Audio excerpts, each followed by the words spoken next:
Est-ce que vous vous souvenez quand vous avez débuté le scrap?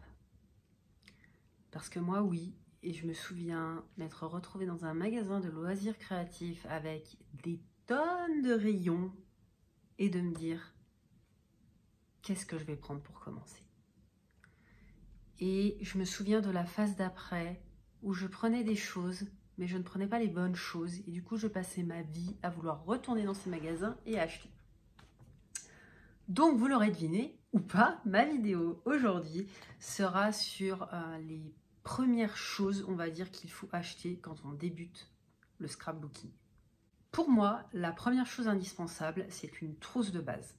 Donc, j'ai pas de trousse de base là sous la main, puisque maintenant, ma trousse est en fait dans un des tiroirs de mon atelier et je pourrais vous la montrer, mais à une autre occasion. Ce que j'entends par trousse de base, ça va être tout ce qui est crayon papier, gomme, petites règles, cutter de précision, ciseaux. Toutes ces petites choses qui sont indispensables dans n'importe quel loisir créatif que vous allez exercer, on va dire. Il faut vraiment pas hésiter à vous la constituer dès le départ, surtout que c'est du matériel que généralement on a tous chez nous ou alors qui ne coûte pas très cher dans les magasins.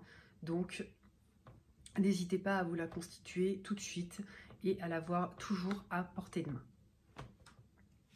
Deuxième chose que je vous conseille d'acheter tout de suite, c'est un massicot. Donc j'en ai déjà parlé dans ma vidéo sur les astuces de scrapbooking, mais le massicot est vraiment pour moi un indispensable. C'est-à-dire que il vous sert à couper bien droit à la taille que vous souhaitez. Généralement, les massicots ne servent pas seulement à couper, ils servent également à plier. Ils sont précis, ils durent une vie tant que vous pouvez trouver des lames. Pour être honnête, moi le massicot je l'ai acheté, ça faisait déjà bien 5 ou 6 ans que je scrapais et j'ai honnêtement regretté de ne pas l'avoir acheté avant, puisque avant je m'ennuyais à faire des mesures, à couper avec le ciseau, c'était jamais parfaitement droit, c'était jamais parfaitement la bonne taille et du coup j'étais très frustrée, on va dire. La troisième chose que je vous conseille en tant que débutant, c'est d'acheter un bon pack de papier blanc. Moi ici c'est du Stampin' Up, c'est celui que je trouve le mieux, pas du tout parce que je suis démonstratrice, parce que même dans les moments où je ne l'ai plus été, je trouvais que ce papier était le mieux. Il a un fini un peu doux, on va dire. Il est vraiment très bien, que ce soit pour tamponner, pour faire de la calligraphie, pour faire des mini-albums, pour faire des structures.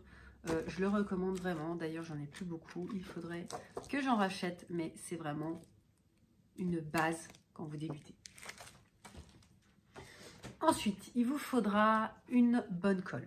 Là, je vous montre la colle liquide Tombow parce que pour moi, c'est une très bonne colle de débutante dans le sens où vous pouvez très bien faire de la carterie, coller des petits éléments, coller des structures de mini-albums, les choses comme ça. Elle ne gondole pas spécialement, elle dure assez longtemps et ça vous évite de vous perdre dans tous les types de colle, type il y a des stylos colle, il y a du double face, il y a du 3D, et voilà, c'est pas la peine de vous perdre là-dedans. Au début, prenez uniquement, excusez-moi, j'ai eu un petit problème de batterie. Au début, prenez uniquement une colle type colle liquide et vous verrez que ce sera amplement suffisant pour débuter. Quatrième chose, des encres. Alors, je vous conseillerais d'abord d'acheter une encre type Versafine. Une encre noire Versafine, toute simple, qui vous servira vraiment pour tamponner. Ça vous permettra également de faire de l'aquarelle si vous le souhaitez. Je ne l'ai pas sous la main et je sais qu'il peut exister une multitude de types d'encre. D'ailleurs, je pensais faire une vidéo sur les différents types d'encre si ça peut vous intéresser et vous guider dans vos choix d'achat.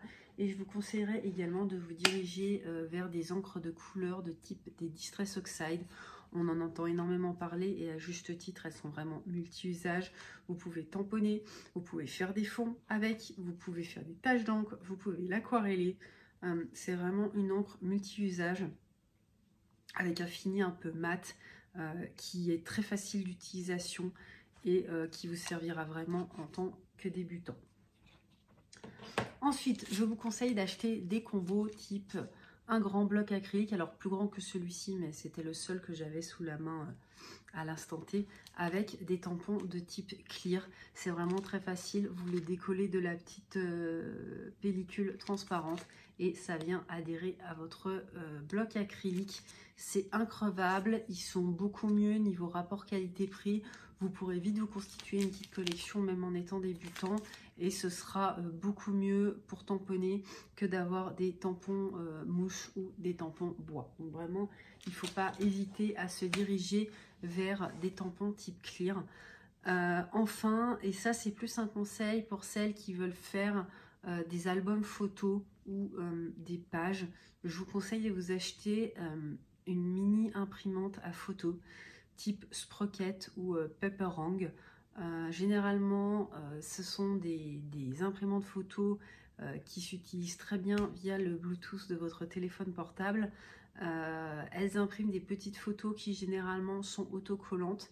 Ça va très vite, c'est très simple d'utilisation et c'est très pratique quand on est débutant et qu'on ne veut pas nécessairement investir dans la bonne vieille Canon Selfie ou qu'on n'a pas assez de photos à développer pour envoyer sur un site spécialisé.